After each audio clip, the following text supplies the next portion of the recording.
बुद्धिमान खरगोश और धूर्त भेड़िया। एक बार की बात है, एक घना जंगल था जिसमें सभी जानवर मिलजुल कर रहते थे। इस जंगल में एक भेड़िया रहता था जो अपने धूर्त व्यवहार के कारण अन्य जानवरों को परेशान करता रहता था। वह अपने शिकार के लिए किसी चालाकी का सहारा लेता था। कमजोर जानवर को मारकर अपना पेट भरता था। उसी जंगल में एक छोटा और बुद्धिमान खरगोश रहता था। वह बहुत समझदार था और किसी न किसी तरीके से भेड़िए की चालाकी से बच निकलता था। यह बात भेड़िए को बहुत खलती थी, लेकिन वह कुछ कर नहीं पाता था। एक दिन भेड़िए ने सोचा, इस बार मैं ऐसा जाल बिछाऊंगा कि यह खरगोश किसी भी तरह से बच ना सके। उसने एक योजना बनाई और खरगोश के रास्ते में गड्ढा खोद दिया, जिसे उसने लकड़ियों और पत्तियों से ढक दिया ताकि वह दिखाई न दे।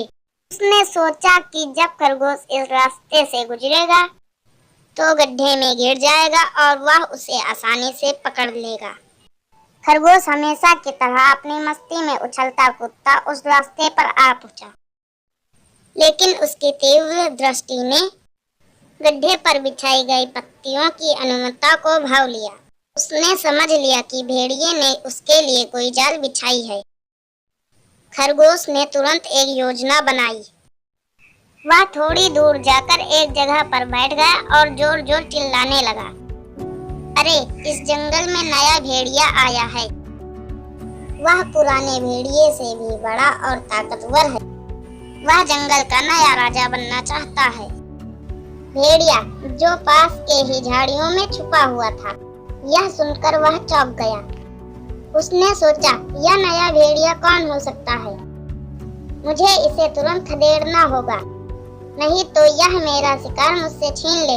भेड़िया तेजी से खरगोश के पास पहुंचा और चिल्लाया, कहाँ है वह नया भेड़िया? मैं उसे सबक सिखाऊंगा। खरगोश ने मुस्कुराते हुए कहा, वह देखो, वह सामने वाले रास्ते पर चल रहा है।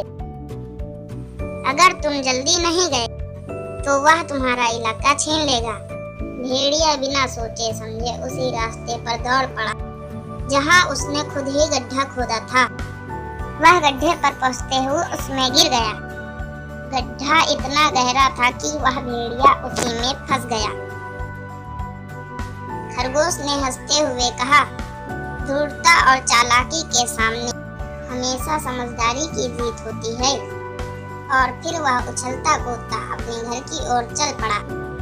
उस दिन के बाद से जंगल के सभी जानवरों ने खरगोश की बुद्धिमानी की सराहना दी और भेड़िए की धूर्तता का अंत हो गया।